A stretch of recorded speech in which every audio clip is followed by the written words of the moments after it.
My cubs are starving, help them, and I'll be yours forever, said the feral cat princess. The air was thick with the scent of wet earth and strange flowers that glowed faintly under the twin moons. He adjusted his utility pack and scanned the dense forest around him.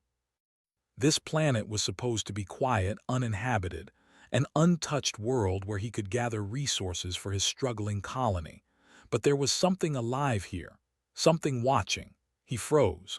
A rustle in the undergrowth made him tense. A pair of amber eyes blinked at him from behind a cluster of glowing ferns. Then another and another, until he realized he was surrounded by small, cat-like creatures with sleek fur and pointed ears. "Easy," he whispered. He crouched low, holding out a hand. "I won't hurt you." The creatures hissed and ran, disappearing into the shadows. But one figure stayed behind. Taller than the rest, her fur a silver gray with streaks of midnight black, eyes sharp and calculating. She stepped forward cautiously, her posture regal, almost defiant. "I am Lyra," she said. Her voice was strange, musical, yet sharp. Elias blinked. She spoke English or something very like it. I'm Elias," he said carefully. "I didn't expect, anyone to speak," he trailed off. Lyra's ears twitched. "You are human," she said, as if stating a fact. "And you are alone. My cubs are starving, help them and I will be yours forever." Elias raised an eyebrow. "Yours forever?" Lyra's eyes narrowed. "Do not misunderstand me. Help my cubs, keep them alive." "Then we will see what you are worth." He frowned. The words sounded like a joke, a trick, but the urgency in her eyes was real.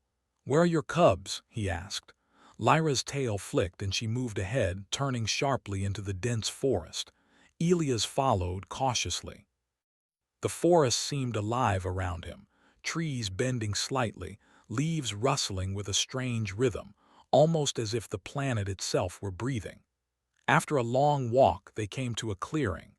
In the center was a nest made of woven branches and leaves, nestled atop a fallen tree. 3 small, trembling cubs lay inside. Their fur was matted, eyes wide and frightened. They mewed pitifully, looking at Lyra, then at Elias. "They are weak," Lyra said. "The storms came last night. I cannot leave my post to hunt. I cannot leave them to starve." Elias crouched beside the nest, taking stock. The cubs were tiny but strong enough to survive if fed properly. He reached into his pack and took out some rations, dried protein bars, nutrient packs, and water. Carefully, he gave the cubs small bites. The cubs sniffed him, wary.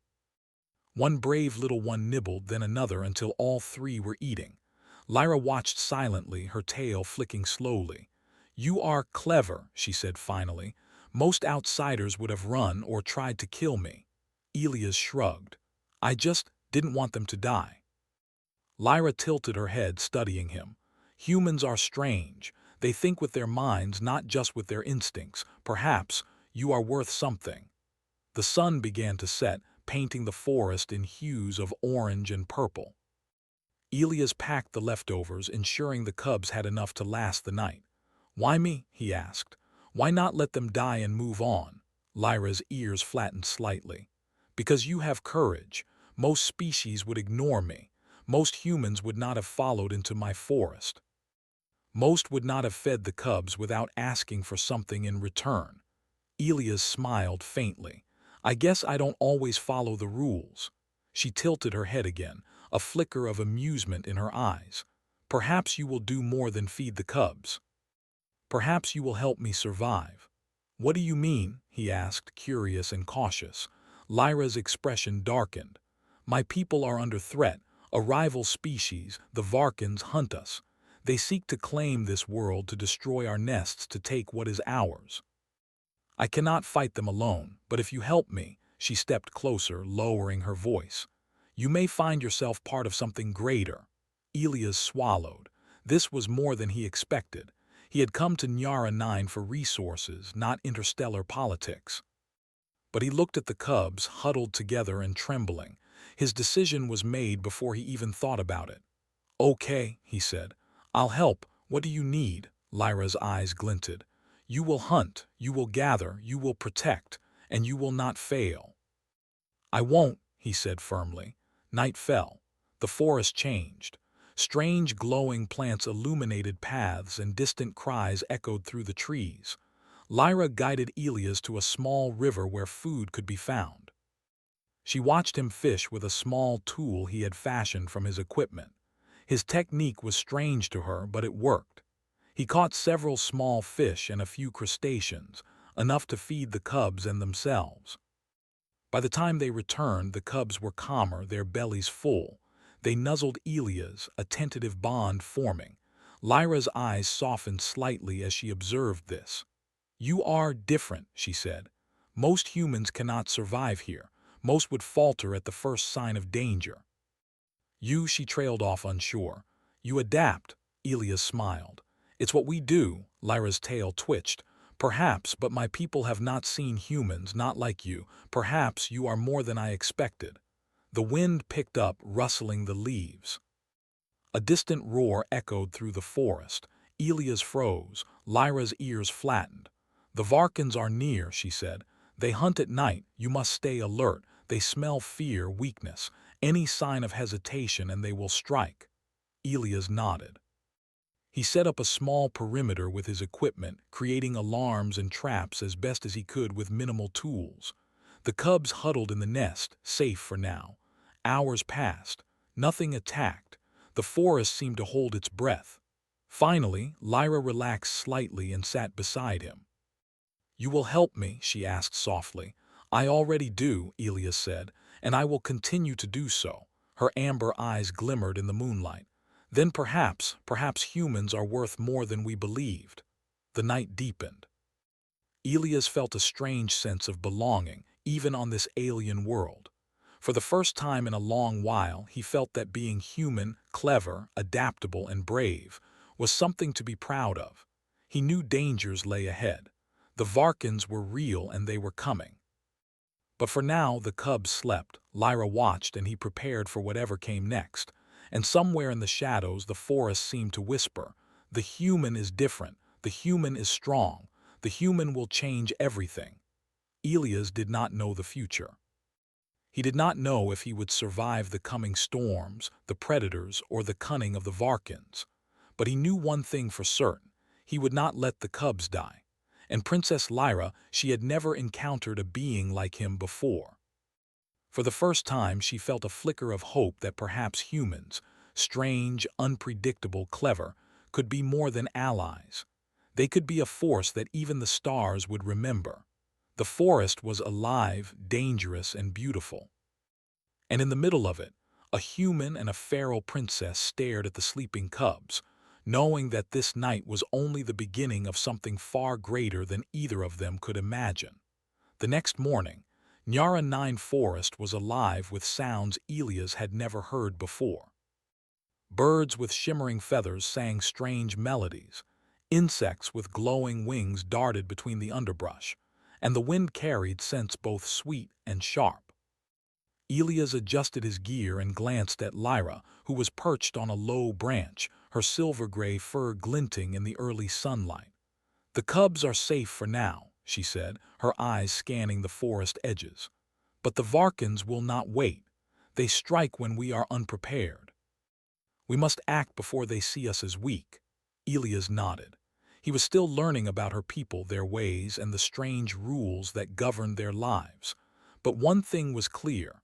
Lyra's world was fragile, and her survival, and that of her cubs, depended on action, not waiting. "Show me what I need to do," Elias said. Lyra leaped down gracefully.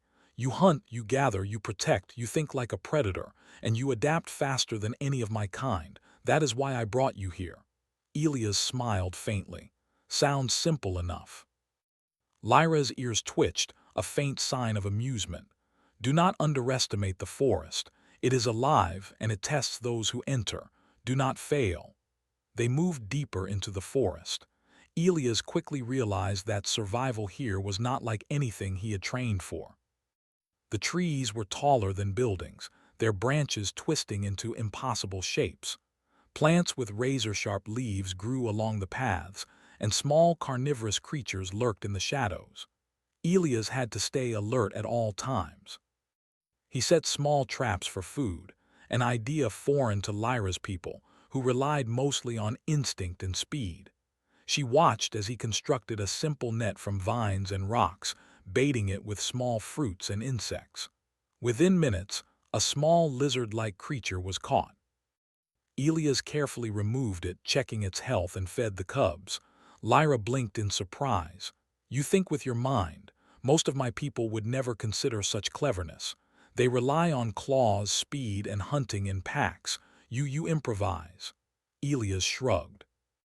"It's what humans do, we adapt." Her eyes softened for a moment. Perhaps humans are more than I thought." The calm did not last long. From the distance came a low, rumbling growl that made Elias stiffen. Lyra's ears flattened. "The Varkins," she said. "They are scouting. They will smell fear and strike at weakness." Before Elias could ask, a group of Varkin scouts burst from the undergrowth. They were taller than Lyra's kind, their bodies armored with chitin-like plates, claws sharp as blades. They moved in perfect coordination, circling, searching. Their eyes glowed red in the dim light, and their mandibles clicked in anticipation. Elias crouched, scanning for advantage. Lyra leaped forward, agile and swift, but Elias held back. His mind raced, thinking not like a predator but like a human. He gathered vines, rocks, and sticky sap, improvising a snare. The first Varkin stumbled into it, yelping as he tumbled. The others hissed and advanced, but Elias had prepared more traps, tripwires, spiked pits hidden beneath leaves, and camouflaged decoys made from logs and moss. Lyra's eyes widened. You fight differently." Elias smiled faintly. "We think ahead. We use our brains as much as our strength." The Varkins pressed closer. They were vicious, relentless. But Elias' traps worked. One fell into a pit, another got tangled in vines. Chaos erupted among their ranks, and the cubs' cries from the nest reminded Elias of the stakes. Lyra adapted quickly, using the confusion Elias created. Together, human ingenuity and alien agility formed an unpredictable team. The Varkins, who expected easy prey, were thrown into disarray. After the skirmish, the forest fell silent. The Varkins retreated, snarling in frustration. Lyra's chest heaved as she surveyed the scene. "I have never seen my people fight like that," she admitted. "Your methods, they are strange but effective. You may survive this world better than any human I have encountered." Elias wiped sweat from his brow. "I just want to keep the cubs alive, that's all." Lyra's eyes softened as she glanced at the three small cubs who were beginning to trust Elias more each day. "It is more than that. You have shown my people humans can be clever. Humans can survive where others would fail. Perhaps humans can change the balance of power in this galaxy." The words hung in the air. Elias felt the weight of them, but he focused on the task at hand. Survival, protection, adaptation. For days, Elias and Lyra worked together. He taught her people simple human strategies: hiding traps, using fire cautiously to control territory, and scouting ahead with clever disguises. Lyra watched closely, impressed. The elders of her clan were skeptical at first, but when they saw the results, the cubs thriving, small hunting successes turning into bigger victories, they began to trust Elias. But the Varkins were not idle. Each night, distant roars reminded them that danger was always near. One evening, as Elias repaired a collapsed trap near the river, Lyra appeared, her face tense. "They are coming," she said. "A larger force. They will not leave until they have claimed our territory. You must prepare for more than simple survival. You must plan to fight." Elias studied the forest, calculating. "Then we need a plan, not just traps, but strategy. We need to anticipate their moves, predict their attacks, and use the terrain to our advantage." Lyra tilted her head. "Strategy is not common among my people. We rely on instinct and speed. You are teaching us a new way." Elias nodded. "We can fight smarter, not just harder. Let me show you." Over the next days, he worked with Lyra and her warriors. He mapped the forest, marked hidden paths, and created signals for communication. He set up decoys, false trails, and cleverly placed pitfalls. The cubs watched from the safety of their nest, learning from the humans' ingenuity in their own small way. The night of the attack arrived. The forest was silent except for the distant growls of the approaching Varkans. Lyra's warriors stood tense, ready to defend their home. Elias motioned for them to stay calm, following his plan. As the Varkans entered the trap-laden zone, confusion erupted. Traps triggered, pitfalls opened, and the humans and Lyra's coordinated ambush created chaos. The Varkans, expecting easy prey, were caught off guard. Elias and Lyra moved through the battlefield, agile and precise. Where brute strength failed, clever tactics succeeded. The enemy retreated in disarray, nursing wounds and pride. Lyra watched him closely. "You have changed the outcome of this fight. My people owe you more than I can express." Elias glanced at the cubs, now safe and playful despite the chaos. "It's what humans do. We survive. We adapt. We fight smarter when the odds are against us." Lyra's eyes glinted. "Your species, perhaps you are not just clever, perhaps you are unstoppable." The forest settled once more, the danger temporarily gone. But Elias knew it was only a matter of time before the Varkans returned. This battle had been won, but the war was far from over. Lyra approached him as the cubs nuzzled his legs. "I promised you, if you helped us, I would be yours forever. I see now that your help is more than I imagined. You are not just a human who saves cubs. You are a leader, a protector, a strategist. You may change the fate of my world." Elias shook his head with a small smile. "I'm just trying to survive and make sure the cubs survive." "That's all," Lyra's tail flicked thoughtfully. "Humans are strange. You do not fight for glory. You do not fight for power. You fight to protect, to survive, and to adapt. That is why I admire you. Perhaps my people will too, one day." As dawn approached, Elias looked at the horizon. The forest stretched endlessly, alive with danger and beauty. The cubs played near the nest, oblivious to the larger threats looming in the distance. Lyra's eyes never left him, silently acknowledging that the human had proven himself not just useful but extraordinary. For Elias, the journey was far from over. The Varkans would return, stronger and more cunning. But for the first time, he felt a sense of confidence. Not because he was stronger or faster, but because he had something the Varkans did not. A mind that could outthink, a heart that would not waver, and courage that could inspire even the fiercest of alien warriors. The forest whispered around them. The human has survived. The human has adapted. The human will change everything. And in that moment, Elias knew the future of Nyara 9, and perhaps even more of the galaxy, might depend on him, on human ingenuity, and on the strange bond he was forming with the feral cat princess and her cubs. The war was far from over, but humans had entered the battlefield, and they would not be underestimated. The forest of Nyara 9 had grown quiet again, but the silence was heavy with tension. Elias stood on a ridge, scanning the horizon. Fires from distant lands smoldered in the twilight, and the faint rumble of the Varkans' engines sent shivers down his spine. "They are coming," Lyra said beside him, her silver-gray fur bristling in the wind. Her amber eyes were sharp, focused. "A full force. This time they do not seek scouts. They want our homes, our cubs, our lives." Elias adjusted his pack, checking every tool, every weapon he had. The traps they had used before were only temporary solutions. This would be the real test. "We fight smart," he said. "We use the forest. We use them against themselves. We adapt." Lyra tilted her head. "Your mind, it is strange. My people rely on instinct, speed, and strength. You think before you strike. Perhaps humans are more dangerous than claws and teeth." Elias smiled faintly. "We survive, that's what makes us dangerous." The Varkans arrived at dusk, their ships and beasts filling the sky with shadows and rumble. The ground trembled as they advanced, confident and brutal. They believed the humans and Lyra's people were unprepared. They were wrong. Elias had spent days preparing the forest. Paths were rigged with traps, pits disguised by leaves, and decoy nests that would lure the invaders into the wrong zones. Small explosives crafted from minerals and chemicals Elias had found in the forest waited silently, ready to surprise the enemy. Lyra's warriors moved with silent coordination, following Elia's signals and plans.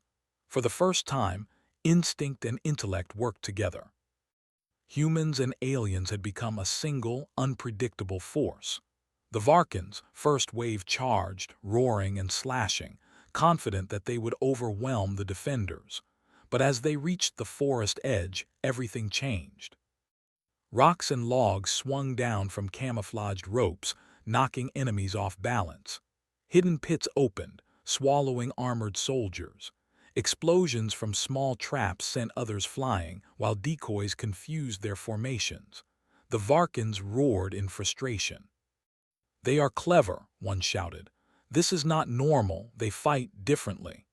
Elias moved through the chaos with Lyra by his side. He coordinated the traps, checked the cubs' nest, and redirected fighters where needed. Lyra followed his commands instinctively now, her people's trust in him complete. "This is incredible," she whispered, dodging a Varkan swing. "No human should be able to do this, yet you do." Elias glanced at her. "Humans survive. We adapt, that's all." The battle raged for hours. The Varkans, frustrated by their failure to anticipate human tactics, began to show signs of panic. Their formations broke, their morale shattered. Each time they thought they had the advantage, another trap or strategy neutralized them. Lyra's cubs watched from a safe distance, their tiny ears flicking nervously. But they were alive, and that mattered more than anything. Elias caught one of the Varkan leaders trying to flank their position. Using a simple decoy strategy, he led the enemy into a narrow gorge where traps awaited. The Varkan fell into a pit, unable to escape. Elia's mind raced, thinking of every move, every possibility. His human ingenuity had turned the tide. Lyra noticed the shift. "Your people humans, you do not give up. You find a way even when hope seems lost." Elias nodded, breathless but focused. "We survive, that is our nature." By nightfall, the Varkans were in full retreat. Fires burned where their forces had crashed, and the survivors fled back into the wilderness, licking wounds and nursing wounded pride. The humans and Lyra's combined forces had defended the territory in a way that no one, not even Lyra, had thought possible. Lyra approached Elias, her eyes glowing with respect and awe. "You have done more than I imagined. You saved my cubs, my people, my home. You changed the outcome of this battle, perhaps of this war." Elias shook his head. "It was not just me, it was your people. We worked together, we adapted, that's what made the difference." The cubs climbed onto Lyra's shoulders and nuzzled Elias, chittering happily. Their trust in him was complete. He smiled, scratching the smallest one behind the ears. "You see," Elias said softly, "it's not about strength. It's about thinking ahead, staying calm, and working as a team. Anyone can fight, but surviving takes brains and heart." Lyra's tail flicked thoughtfully. "Humans, you are unlike any being I have encountered. Your mind, your courage, it inspires. I thought my species alone could survive here alone, but you have shown me something new. You have shown us all something new." In the following days, Nyara 9 began to recover. The forests, damaged by the battle, slowly healed under careful watch. Elias continued teaching the aliens simple human strategies: scouting, traps, and cooperation with tools and instincts. Lyra's people, once skeptical of outsiders, now looked at humans with admiration. Elias also helped the cubs grow stronger, teaching them to navigate the forest carefully and avoid danger. The cubs began to mimic his clever tricks, testing small traps and hiding techniques in playful ways. Lyra watched, a sense of pride and awe in her eyes. "You have changed everything," she said quietly one evening. "The cubs are alive, my people are stronger, we have hope again, and perhaps the galaxy has not seen the last of humans." Elias smiled. "We survive, that's all we do." Lyra approached him, her voice low and serious. I promised you if you helped us I would be yours forever. Not as a pet, not as a servant, but as a partner. You have kept your promise and you have saved us. Now I offer you mine. Elias blinked. I'm not sure what that means for us, but I do know this: I will stay. I will help, I will protect, because humans survive, and we fight for those who cannot fight alone. Lyra's ears twitched and she smiled faintly. Then we are bound together, not by words alone, but by deeds, courage, and survival. Let the Varkans know, humans are here and they are unstoppable. The final weeks on Nyara 9 were filled with rebuilding. Villages were repaired, defenses improved, and the cubs thrived under careful watch. The alien elders, once skeptical of humans, now openly respected Elias. He had earned a place among them, not as an outsider but as a part of their community. Lyra stayed close, guiding Elias through the remaining dangers of her world. Together, they taught the cubs lessons of survival, cunning, and courage. They explored the forests, mapped hidden paths, and practiced strategies that combined human ingenuity with alien agility. In the evenings, the humans and aliens would sit together, watching the twin moons rise over the treetops. The air smelled of damp earth and smoke, but hope hung stronger than ever. You have done more than I imagined, Lyra said one night. You have saved more than cubs. You have saved my people, my world, and perhaps something larger. You have shown the galaxy the strength of humans. Elias shrugged, smiling faintly. We just do what we must to survive, and sometimes that's enough to change everything. The cubs purred contentedly at his feet, Lyra's tail curled around them protectively. The forest whispered around them, alive, vibrant, and full of promise. And somewhere beyond the stars, other civilizations began to take notice. The humans of Nyara 9 had arrived, clever, adaptable, fearless, and unstoppable. Lyra glanced at Elias once more, her amber eyes reflecting the moons. You are not like the others, she said softly. You are human, and now I trust you completely. Elias smiled. Then we survive together, that's all that matters. The forest of Nyara 9 stretched endlessly around them, alive and beautiful. And in its depths, humans and aliens had formed a bond that would shape the future, not just of this planet but of the galaxy itself. The Varkans would return someday, but they would face a force unlike any they had encountered before. Humans. Clever, adaptable, fearless humans who fought not just for glory, but for survival, for allies, and for hope. And that force would not be defeated. Because humans survive, because humans adapt, and because humans are unstoppable.